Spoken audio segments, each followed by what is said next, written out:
L'Aulne est un fleuve qui s'écoule à l'ouest de la Bretagne dans la rade de Brest. Ses 80 derniers kilomètres ont été canalisés pour la navigation et forment la partie occidentale du canal de Nantes à Brest.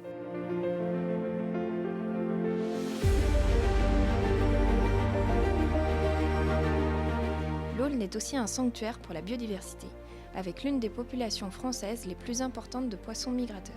Les milliers d'aloses, de lamproies, d'anguilles et de saumons qui y remontent tous les ans sont malheureusement bloqués dans leur migration par les 28 barrages de la partie canalisée. Les élus locaux, les scientifiques et les usagers de la rivière ont cherché ensemble comment faciliter la migration des poissons sans gêner les autres activités. Il a été proposé de tester une solution innovante, l'ouverture temporaire des vannes au moment des pics de migration.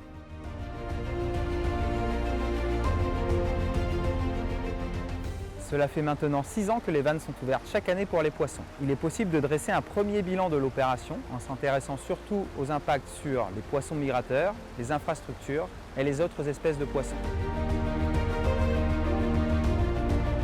Avec nos différents partenaires, nous allons vous présenter les principaux résultats. Cette nuit, nous avons écouté la parade nuptiale des aloses. Les aloses sont des poissons migrateurs de la famille des sardines qui peuvent atteindre 70 cm et peser jusqu'à 4 kg. Ce sont des poissons migrateurs qui, après avoir passé plusieurs années en mer, de 4 à 5 ans, remontent les cours d'eau au printemps pour s'y reproduire. La reproduction des aloses est très spectaculaire. Les géniteurs effectuent des bulles.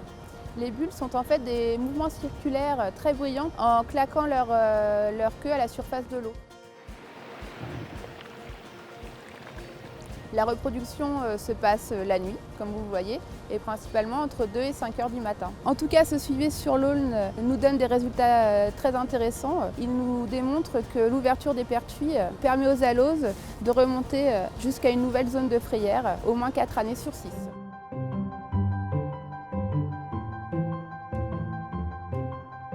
Nous sommes ici pour travailler sur la lamproie marine. La lamproie marine, ce n'est ni un poisson, ni un serpent, mais plutôt leur ancêtre. C'est un agnate. Elle n'a ni nageoire ni mâchoire, mais plutôt une sorte de ventouse qui lui sert à se fixer sur ses proies. Comme l'alose, elle remonte les rivières au printemps pour s'y reproduire. Donc le suivi de cette espèce se passe en plongée dans la rivière. On descend sous l'eau pour trouver les nids que la lamproie creuse dans le lit de la rivière et y enfuit ses œufs. Donc nous avons comptabilisé 32 nids. Donc nous sommes contents parce que ça prouve que pour la 4e année consécutive, les lamproies ont bien suivi les ouvertures de pertuis pour atteindre une nouvelle zone de reproduction.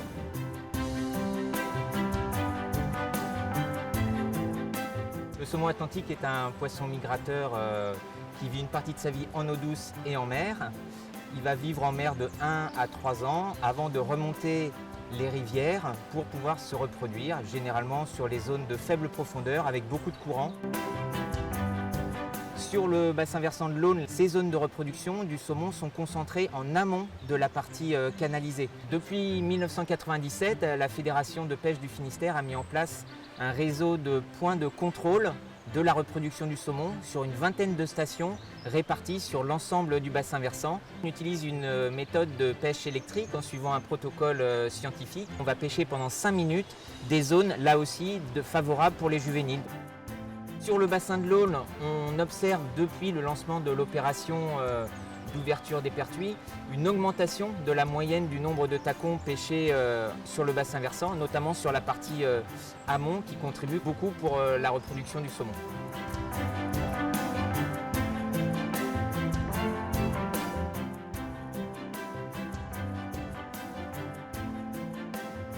Après les poissons migrateurs, nous allons maintenant voir les résultats sur les berges avec le SMATA. Lors des premières ouvertures de pertuis, il y a eu beaucoup d'effondrements de berges. Le SMATA, le syndicat mixte d'aménagement touristique de l'Aulne et de l'Yerre, a mis beaucoup de moyens financiers pour réparer les berges. Du coup, pour pallier à ça, on a mis en place un suivi précis sur le canal. On a fait appel à des scientifiques pour comprendre l'origine de ces effondrements. À partir de 2017, on a changé la façon d'ouvrir les vannes. L'ouverture est beaucoup plus progressive. On arrête aussi lors de cas de fortes pluies. Alors, grâce à ces améliorations, les effondrements ont largement diminué, du coup sont devenus beaucoup plus acceptables. Nous allons maintenant nous intéresser aux impacts sur les autres espèces de poissons.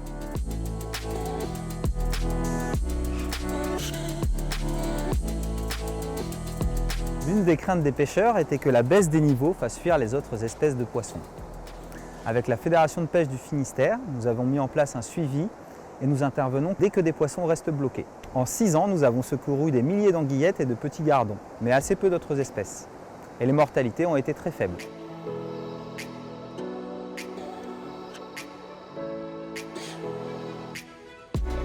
Pour compléter ce suivi, nous avons travaillé avec les pêcheurs à la ligne en leur demandant de noter scrupuleusement leurs captures. Nous avons reçu près de 138 témoignages venant de tout le canal. Les résultats sont rassurants et montrent que les perches, cendres et autres brochets sont toujours présents en nombre dans les tronçons ouverts chaque année.